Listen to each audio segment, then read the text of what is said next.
You can help this podcast by using our affiliate links to buy awesome products.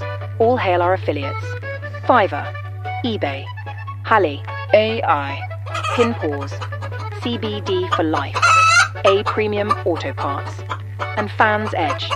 Go to smackology.42web.io and use our affiliate links to buy from these great companies.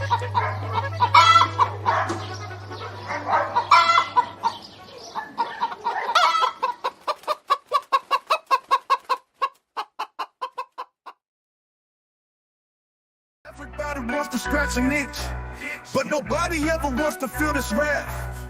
Does anybody want a bag of wicks in the cold moonlight?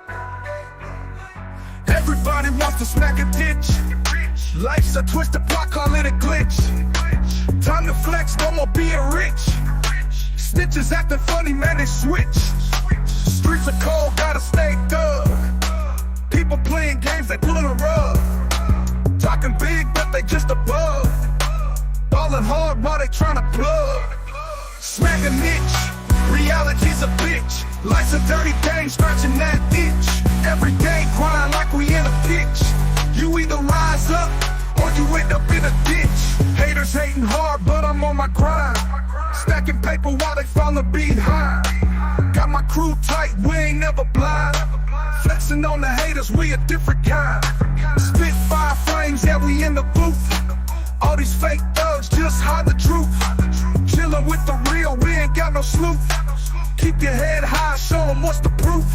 Stacking off the podcast, coming at you from the downside. You wanna ride or do you running high? Smack a niche, reality's a bitch. Life's a dirty game, scratching that itch. Every day grind like we in a pitch.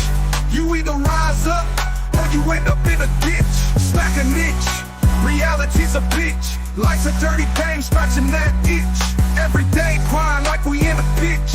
You either rise up, or you end up in a ditch.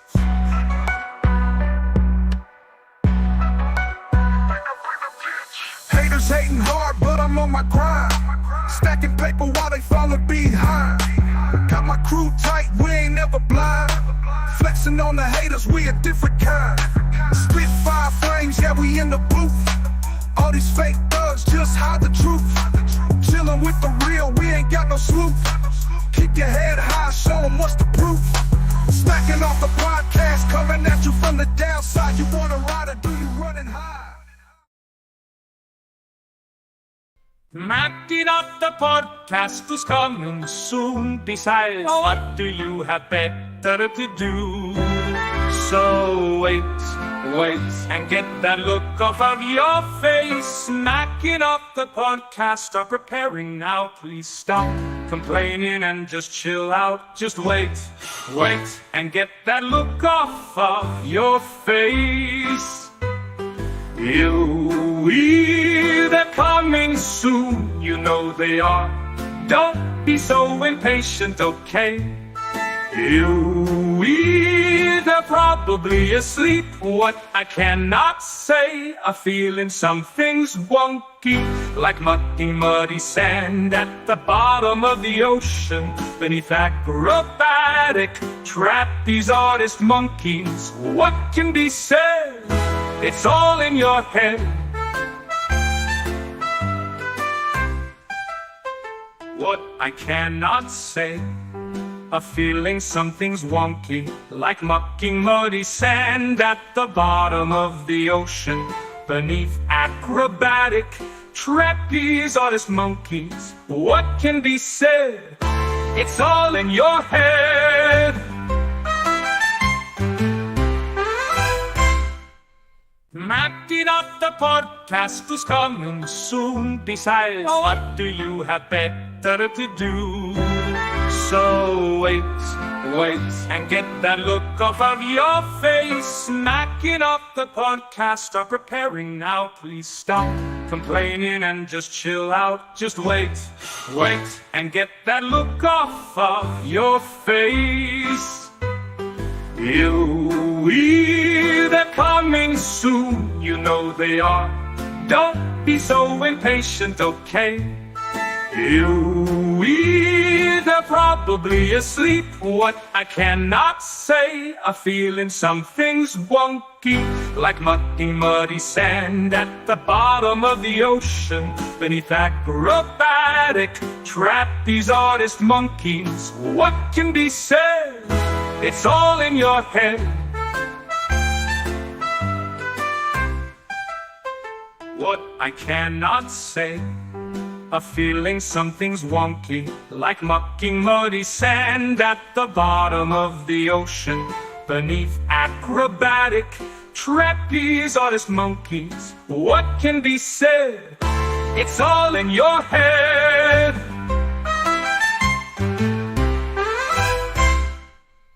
Matting up the podcast is coming soon. Besides, what do you have better to do? So wait, and get that look off of your face. Smacking up the podcast, start preparing now. Please stop complaining and just chill out. Just wait, and get that look off of your face. They're coming soon, you know they are. Don't be so impatient, okay? They're probably asleep. What I cannot say, a feeling something's wonky, like mucky, muddy sand at the bottom of the ocean. Beneath acrobatic trapeze artist monkeys. What can be said? It's all in your head.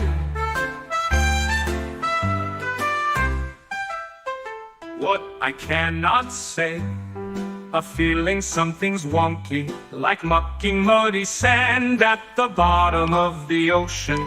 Beneath acrobatic trapeze artist monkeys. What can be said? It's all in your head. Matting up the podcast is coming soon. Besides, what do you have better to do? So wait, and get that look off of your face. Smacking up the podcast, start preparing now. Please stop complaining and just chill out. Just wait, and get that look off of your face. They're coming soon, you know they are. Don't be so impatient, okay?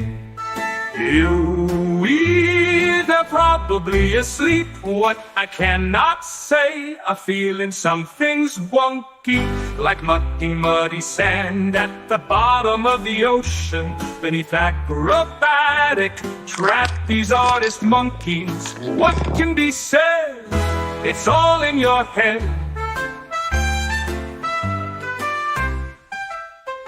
What I cannot say, a feeling something's wonky, like mucky, muddy sand at the bottom of the ocean. Beneath acrobatic trapeze artist monkeys. What can be said? It's all in your head. Matting up the podcast is coming soon. Besides, what do you have better to do?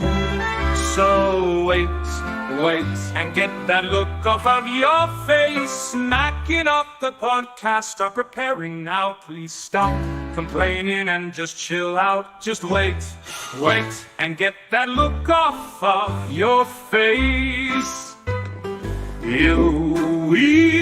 They're coming soon, you know they are. Don't be so impatient, okay? They're probably asleep. What I cannot say, a feeling something's wonky, like mucky, muddy sand at the bottom of the ocean. Beneath acrobatic trapeze artist monkeys. What can be said? It's all in your head. What I cannot say, a feeling something's wonky, like mucky, muddy sand at the bottom of the ocean. Beneath acrobatic trapeze artist monkeys. What can be said? It's all in your head.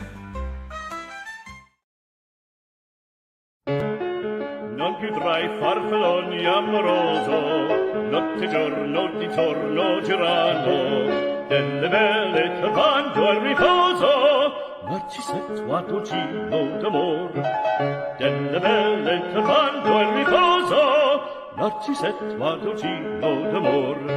Welcome college football fans to another weekly installment of Your Team Sucks Donkey Balls. with Dr. Balls.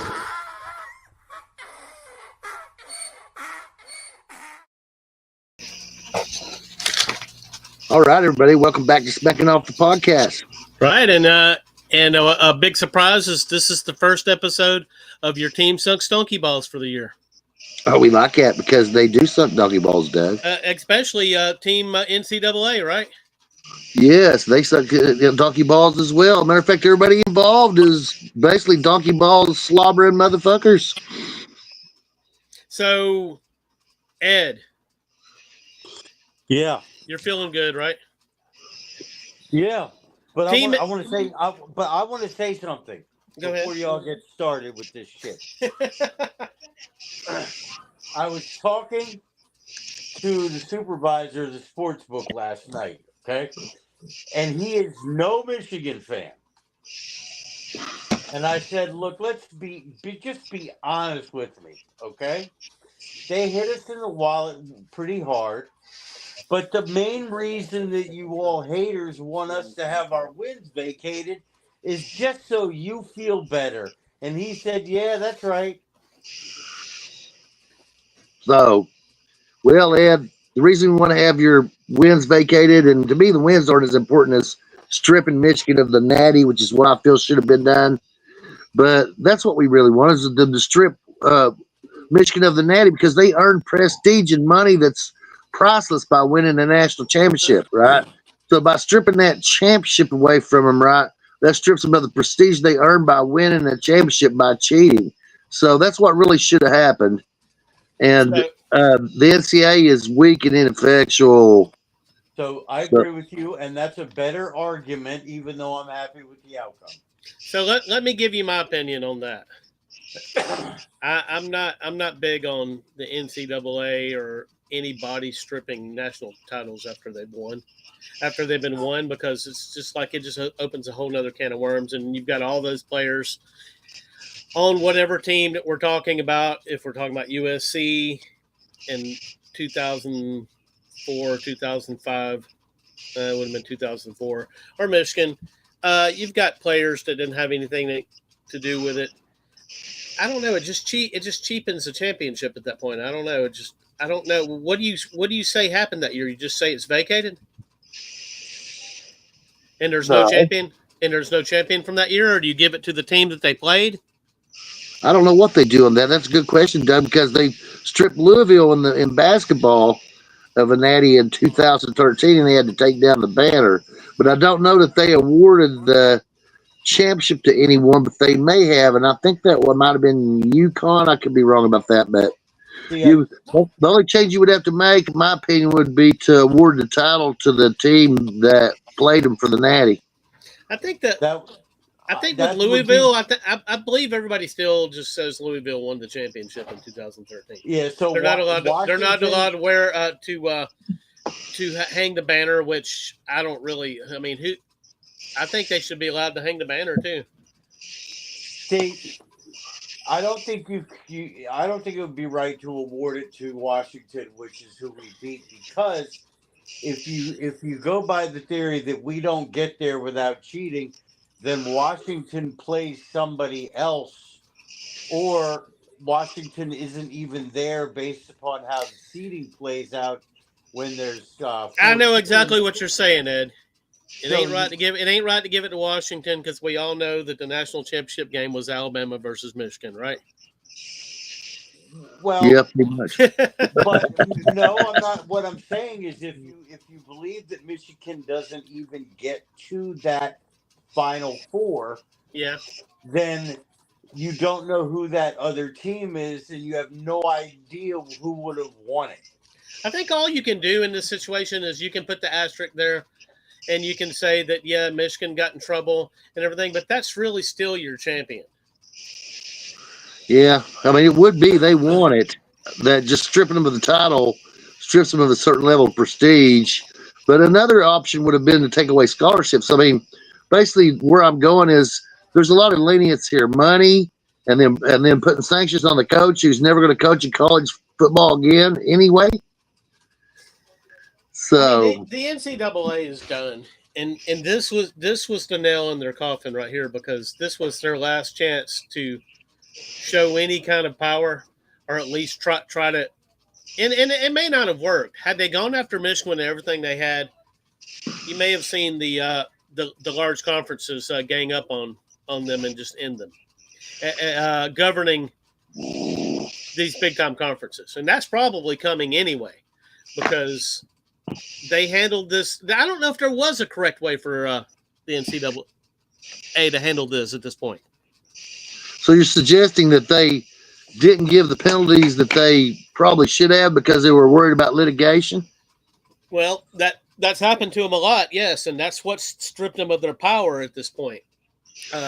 It started with Penn State, really, early last decade. Yes, I remember all the court cases over. And that was a terrible thing, but the NCAA didn't have any jurisdiction in this, in what happened at Penn State. None. Yeah, that was all police. They just made it. They just made it up.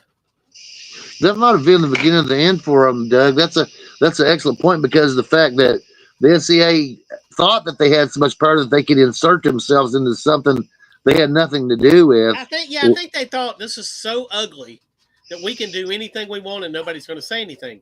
Well, the taxpayers in Pennsylvania said something, because there was a large bill owed, and the taxpayers were on the hook for it. And so the representatives jumped in there and said, fuck this, we're not doing this. And they took the NCAA to court and won. Yep, so that opened up the first real resistance against the NCAA, and they should have done that just for financial reasons. I mean, the program was already smeared because of everything that happened, and I know we don't want to rehash all that, but the NCAA took it beyond that and took it on themselves to go outside their jurisdiction and try to flex power. And it was really, to me, Doug, it was basically what I'd call virtue signaling, right? Whereas the situation with Michigan, there's nowhere, neither side is good in this, so there's really no way to virtue signal, especially with a light punishment. No, I agree. So that's very interesting, and I don't think it's going to affect Michigan going forward, Ed. No, it's done. The $30 million will hurt them a little. I mean, it's a very wealthy school. It's one of the top, definitely a top 15 in wealth, right? Oh yeah, I'd say top 5. They sell more than that. Yeah. I mean, you got Michigan, Notre Dame, Texas, Ohio State, and probably Southern Cal. Yeah, it's a wealthy school. Alabama's a very wealthy school. And the most T-shirts I see that are not SEC T-shirts, but when I go around and Haas and stuff like that, are Notre Dame and Michigan. Outside, and I even live across the river from Ohio, and I probably see more Michigan hats than I do Ohio State, even though they have rabid fans. But as far as nationwide, y'all know all the traveling I do and have done. I'd say Michigan is the most popular non-SEC hat out there. So they make all kinds of money off that revenue, And Notre Dame, I mean, you can't argue with Notre Dame. I mean, Notre Dame is a national brand, and it's not a geographical thing. It's a religious thing. Again, because they have Catholics everywhere that want to identify with them, especially people that have been to parochial schools, whether it's in a high school level or college. Now you got these dual fans. They pull for their state team, whoever that is, wherever they live, and also Notre Dame. Absolutely. And also Miami, I'd say during the 90s and 2000s and 80s, Miami was a national brand, and it was selling apparel everywhere. And it was just in the rap culture, it was every bit as popular as the Raiders was. That if you were in the rap culture, you were either supporting Miami or the Raiders. You're getting 70% of their players from the inner city in Miami. Hmm. Oh and yeah. and that's what they typically can't do, and that's really what went on before their heyday, and then since is the other big schools come down there and share that a lot of that talent, and Miami gets a little bit of it now. For Miami to become that Miami again, they have to dominate that recruiting again. Absolutely, but in Michigan case, they're not going to fall off at all. They're going to keep the same recruiting base they always had. They're going to continue with the same program they've always had. They've got just as many scholarships. They're not going to miss a beat, and they have as much opportunity as any team in the Big Ten to go back to the CFP at some point. So, really, the $30 million is it's like Willie Nelson said. $17 million is not a whole lot if you say it real quick. Is Moore that guy though? Is he the guy? Is he a guy that's gonna do what Harbaugh did? And I don't know the answer to that at this point. I don't think that he's as creative as Harbaugh. I don't think that he's. I can tell he's highly motivated and that he's steady. And if he is willing, here's what Michigan has to do to win their next national championship. And you can disagree or agree or disagree. I'm interested in what you have to. But in my opinion, this is what Michigan has to do to win its national championship. They have to do like they did when they've had success in the last 2 years and literally ram the ball down people's throats and make them like it and don't worry about the passing game except it's play action and just literally crush people into powder. And Michigan can recruit precisely to do that. They're in a conference where they can do that. And if Michigan can do that and has depth, that's how they're back in the Natty. Yeah, we don't know if Moore has the philosophy to the extent that Harbaugh does. And we just don't know if he's that caliber of coach either. It's logical to assume that he's not on that level. I mean, you can think whatever you want about Harbaugh. He's a great coach and has proven it on both levels. So yeah, you're right. To assume that Moore is on that level is unwise. Now I personally think he's a good coach. I know that Sean felt otherwise or feels otherwise, but I don't think that there's any evidence that he's a shitty coach, and I don't think we know how good he is yet either. I will say this, Ed. He was damn lucky to survive at Michigan through how many losses to Ohio State did he do in a row? Was it 6? It was 5 or 6, and there was talk about getting rid of him. And what Harbaugh did was he voluntarily took a pay cut, and he completely changed his approach. That's when he started running the ball and getting serious about it. That's when y'all. That's when y'all won. He changed his entire approach. He changed his coordinators. He did. He figured out other teams' plays. He became more relatable to his players because he's always been considered somebody who, I mean, he's obviously quirky, but he's had some difficulties getting along with people, most notably people that he works for. But he transformed himself. But he basically won the Natty by stealing signs, though. Isn't that what we're really saying? I mean, I really don't know. I don't know what the extent of it is. I just, I know they weren't stealing signs for the fun of it. I mean, they must have done something for them. I mean, just look at the difference. The team that knew they were stealing the signs the year before crushed them utterly. TCU. But do you believe that all teams have kind of engaged in this to a degree? God, yes. I've seen it in fucking Pee Wee League. Just not to that organizational level. And maybe it really is who Harbaugh is. And to his credit is that he takes everything to whatever level it has to be taken to for him to have success. And even if it involves that, to him, that might have just been creative. To him, that might have been something you should have been doing all along.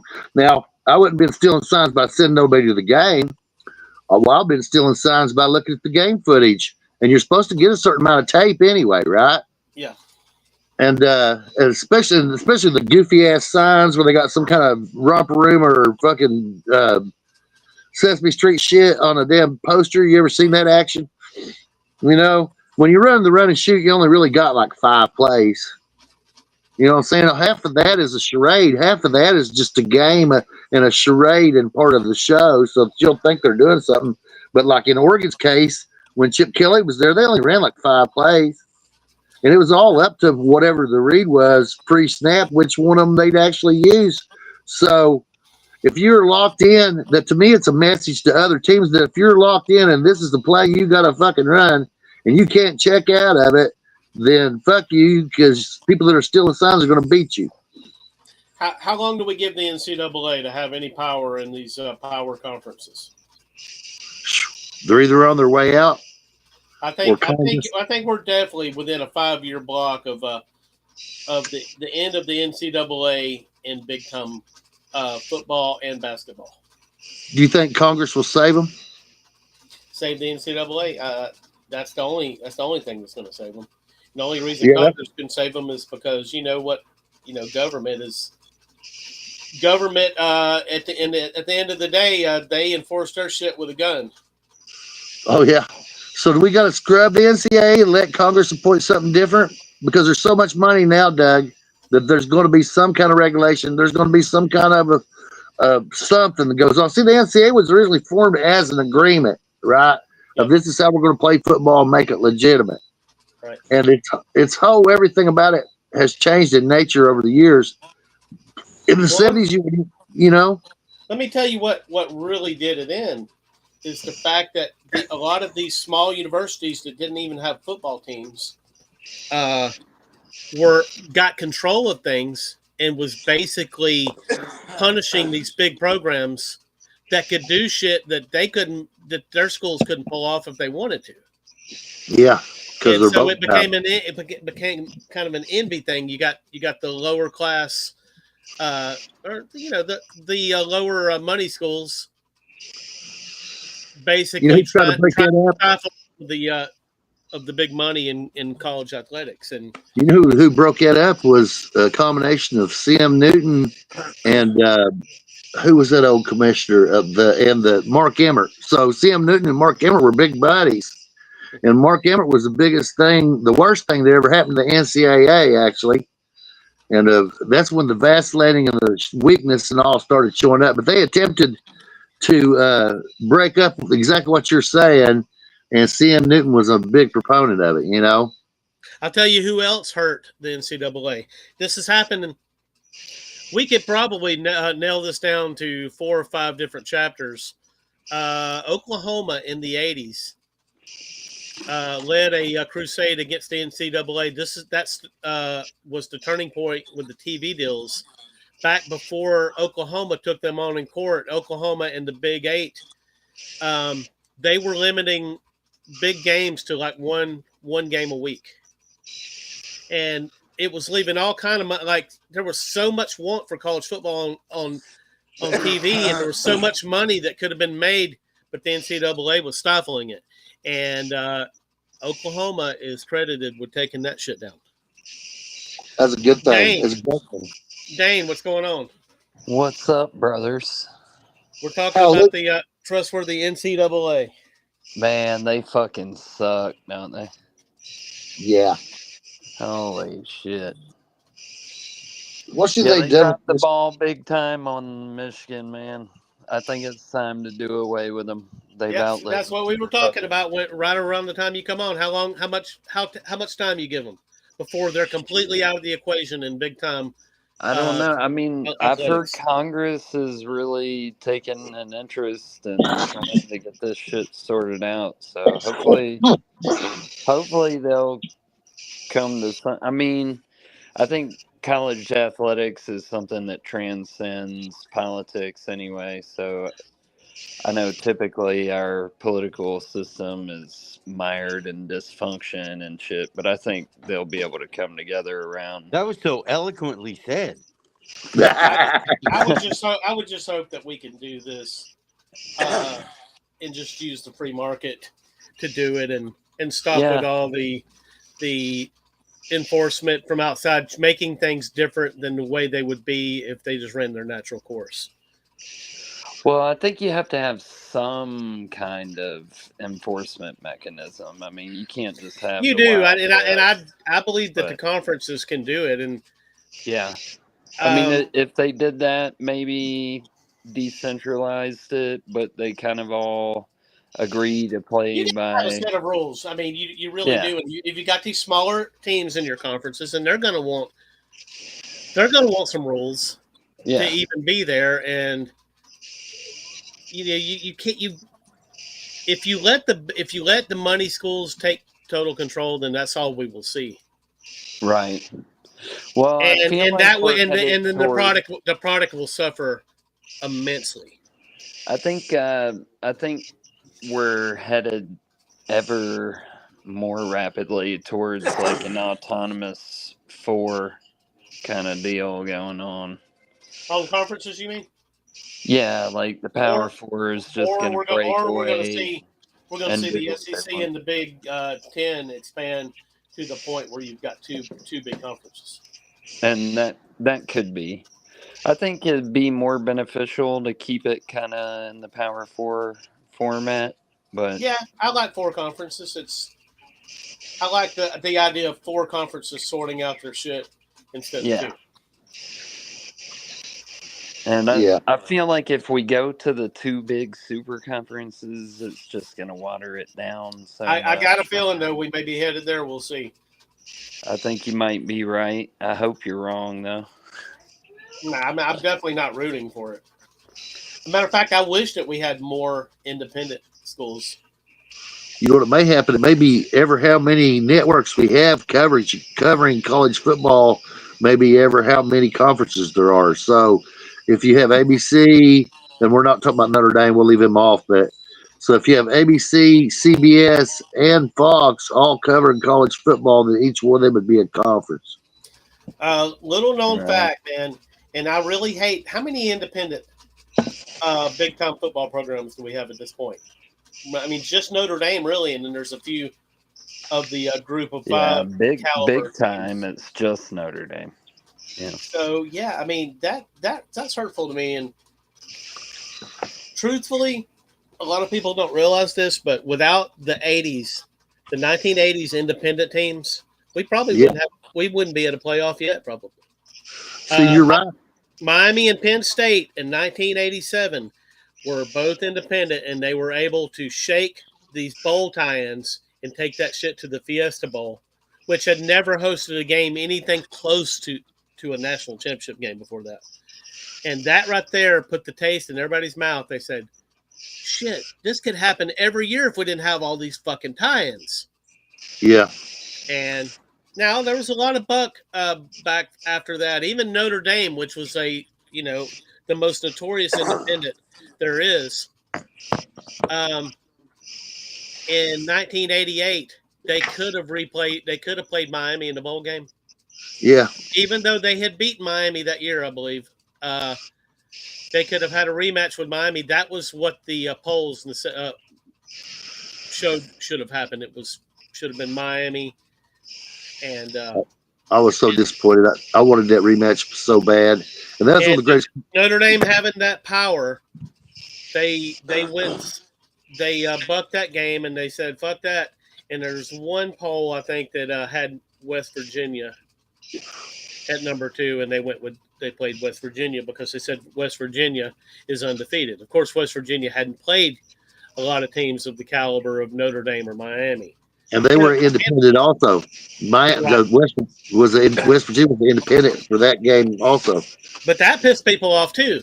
Then everybody's like, "No, we need something to force the really good teams to play each other. We don't need a team to be able to take an out." And I know Sean What'd they Devine would do? argue Just with this. decline the invitation to the bowl? Or There was no invitation given. They just basically made a deal with West Virginia.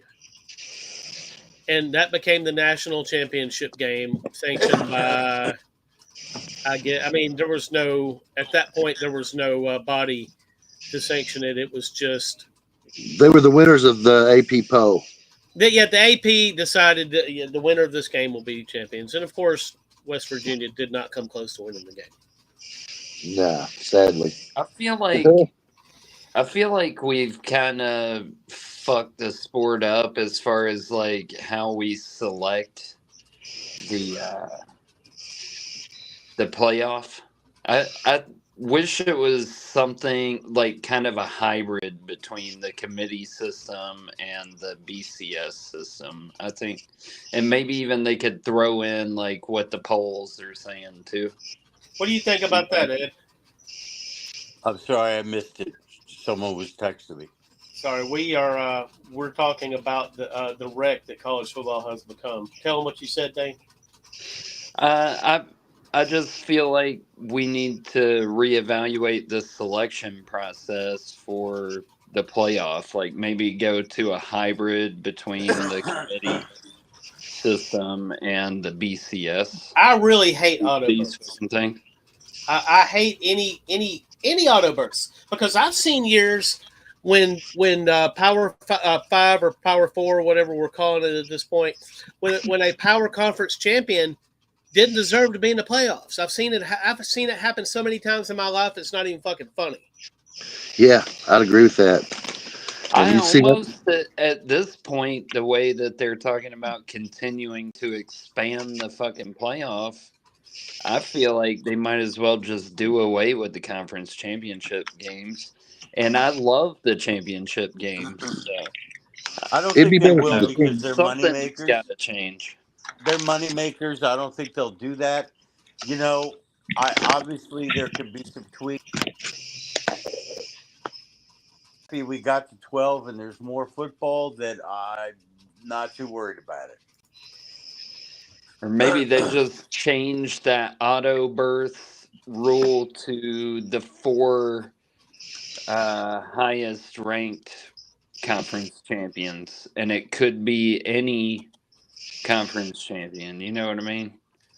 Because you're right. I have seen like where there's a 3-loss fucking conference champion. I've seen worse than that in my life. Right. Yeah. I think the Big 12's had some 4-loss teams. I'm pretty sure I've seen Virginia win the ACC with 4 losses. That's like with Al Grove. That was back. It was back a while ago. I've seen Pac champions that were obviously not fit to be in a playoff. Yeah, definitely seen some 4-loss Pac. But that Pac conference back then was fucking exciting. I mean, it was exciting, but their win put them against a top tier school though in a lot of those years, and then you found out that it wasn't as exciting as you thought. Well, I think there was more parity than people wanted to give credit for a lot of years, not just in the Pac, in the ACC, SEC, Big, all of them, where like the 1-loss record didn't look great at the end of the year, but I mean they did win their conference championship. And the reason that they had so many losses was just because the conference was that good. You know what I mean? I mean, there was a lot of really good football teams. Hell yeah.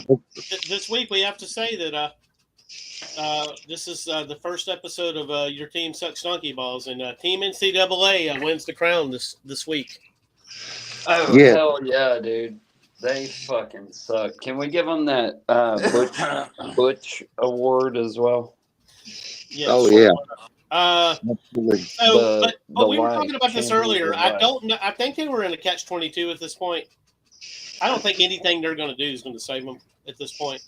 I think they took the wrong route, but going the other route with it, if they'd have went up into Michigan as hard as they could, that could have had serious quick results as well. That would have. No, I don't think Dude, so. they should have because thrown the I book think at the those the motherfuckers. Big Ten and the SEC are going to make the NCAA officially irrelevant or non-existent. So I don't think putting the hammer down in terms of vacating the Natty or wins would have changed anything. You think that's they've coming down decided that there's no use steering at this point?